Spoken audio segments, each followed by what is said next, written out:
Typically, a person does not write a love poem, at least solely to impart communication. In fact, I would venture to guess that many love poems are never sent. I think when parents tell their children they love them 100 times a day, they're not imparting communication, and nor are they simply trying to address the child's issues of self-esteem. So I think when we tell each other that we love each other, when we contemplate our love for another person, maybe a love for our country, love for the state of Israel, the Jewish people, love for our tradition, love for the traditions of freedom that we in which we live, in which we're so profoundly fortunate to live. I mean, these are objects of love for me. And so when I compose in my heart words of love, it is not in order to, as it were, buttress the low self-esteem of the object, but rather that deep longings within my soul to develop, to express love, have an ineluctable urge to be spoken and to be formed. So when you know someone whom you love and you speak your love to them, part of what you're doing is you are allowing pre-linguistic realities to gain linguistic expression. So to tell someone you love them is not imparting information, it's to help things that are deep within you achieve conscious expression. And I think there's something inherently beautiful and satisfying when you have a thought that yearns to be expressed and you're patient enough to shape the thought and bring it up to the conscious mind.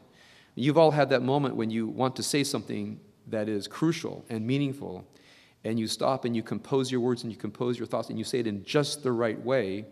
And not only might it benefit the person whom you're speaking, there's just a satisfaction that the deepest longings of our inner life have merged, you might say, with the conscious life. Now, so on one thing, I think there is just the natural pleasure of writing poetry, especially poetry that comes from our hearts.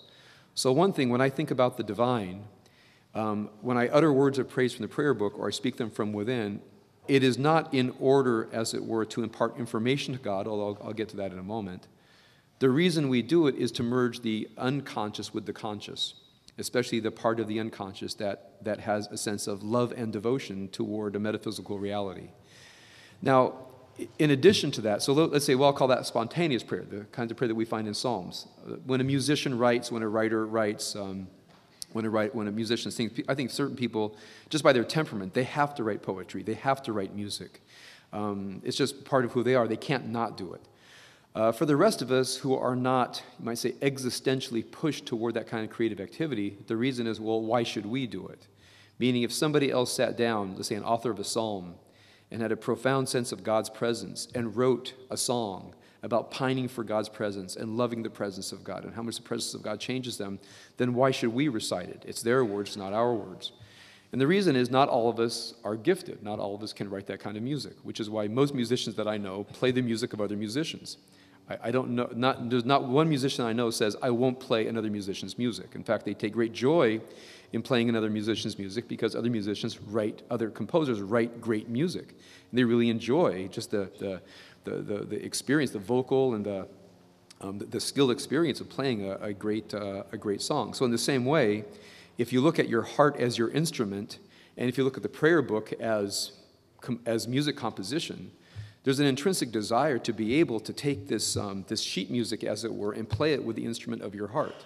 Now, I'm not saying that we can't compose ourselves. What I'm saying is, in our tradition, you might say part of what a culture is inherits certain ways of doing things.